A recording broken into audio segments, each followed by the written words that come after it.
सगळं काही इतकं सोपं नव्हतं जितकं बाहेरून दिसत होतं. कारण प्रत्येक हसऱ्या चेहऱ्यामागे काही न बोललेली सत्य लपलेली असतात. माझं आणि जिजूचं नातं असंच एका शांत कोपऱ्यात जन्माला आलं होतं.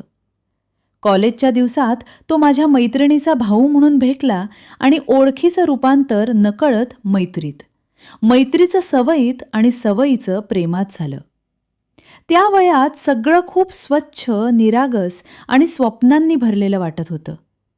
आम्ही भविष्याबद्दल बोलायचो, छोट्या छोट्या गोष्टींवर हसायचो आणि एकमेकांच्या डोळ्यात आपलं जग शोधायचो. पण आयुष्य नेहमी मनासारखं वळण घेत नाही. घरच्यांच्या अपेक्षा, जबाबदाऱ्या आणि परिस्थितीने अचानक वेगळी दिशा घेतली आणि एक दिवस कळलं की त्याचं लग्न माझ्या मोठ्या बहिणीसोबत ठरलं आहे. त्या क्षणी माझ्या पायाखालची जमीन सरकली होती. पण मी काहीच बोलले नाही.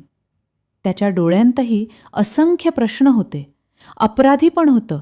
पण आम्ही दोघांनीही शांततेला निवडलं. कारण घरच्यांचा आनंद आमच्या भावनांपेक्षा मोठा होता. लग्न पार पडलं. घरात आनंद, पाहुणे, हसू सगळं भरून राहिलं. आणि मी मात्र माझ्या मनाला समजावत होते की आता तो माझा जिजू आहे इतकंच. लग्नानंतर काही दिवसांनी बहिणीला नोकरीच्या कारणाने काही आठवडे बाहेरगावी जावं लागलं आणि जिजू आमच्या घरीच राहायला आला. घरात आई, बाबा, मी आणि तो. वातावरण साधं होतं, पण मनात मात्र भूतकाळाचे हलके तरंग उठत होते. आम्ही दोघं मुद्दाम एकमेकांपासून अंतर ठेवत होतो. गरजेपुरतंच बोलणं, नजरा टाळणं, एकाच खोलीत असलो तरी शांतपणे वेगळ्या दिशेने वळणं, हे सगळं आमच्यातल्या न बोललेल्या कराराचा भाग होतं. मला जाणवत होतं की त्यालाही तितकंच अवघड जात होतं. पण त्याच्या वागण्यात नेहमी आदर आणि मर्यादा स्पष्ट दिसत होत्या. एक दुपार अशी आली जेव्हा आई बाबा काही कामानिमित्त बाहेर गेले होते आणि घरात फक्त आम्ही दोघंच होतो. मी स्वयंपाकघरात चहा करत होते आणि तो हॉलमध्ये काही ऑफिसचं काम करत होता. अचानक लाईट गेली आणि घरात अंधार पसरला. मी घाबरून बाहेर आले आणि अंधारात आमची टक्कर झाली. क्षणभर आम्ही खूप जवळ उभे राहिलो. इतके जवळ की दोघांच्याही श्वासांचा आवाज ऐकू येत होता. त्या क्षणी अनेक आठवणी डोळ्यांसमोरून झरझर गेल्या. पण त्याच क्षणी मी एक पाऊल मागे घेतलं आणि हळू आवाजात म्हणाले, कृपया आपण हे सगळं मागे सोडूया. तोही शांतपणे म्हणाला, हो, आता आपली नाती वेगळी आहेत आणि ती जपणं आपली जबाबदारी आहे. आम्ही दोघांनीही स्वतःला सावरलं. पण नशिबाने कदाचित वेगळंच काही ठरवलं होतं. दरवाजा उघडल्याचा आवाज आला आणि शेजारच्या काकू आत आल्या. अंधारात आम्ही जवळ उभे आहोत हे त्यांच्या नजरेत भरलं आणि त्यांच्या चेहऱ्यावर प्रश्न उमटले. दुसऱ्याच दिवशी गावात कुजबूज सुरू झाली. लोकांच्या नजरा वेगळ्या अर्थाने पाहू लागल्या. काही शब्द कानावर पडले आणि मनात अस्वस्थता वाढली. काही दिवसातच ही चर्चा माझ्या बहिणीपर्यंत पोहोचली आणि ती अचानक घरी आली. तिच्या चेहऱ्यावर राग, वेदना आणि अविश्वास स्पष्ट दिसत होता. त्या क्षणी मला जाणवलं की जर मी शांत राहिले तर हे नातं कायमचं तुटेल. मी तिच्यासमोर उभी राहून सगळं खरं सांगितलं. लग्नाआधीचं आमचं प्रेम ते कसं संपलं आणि लग्नानंतर आम्ही कशा मर्यादा जपल्या.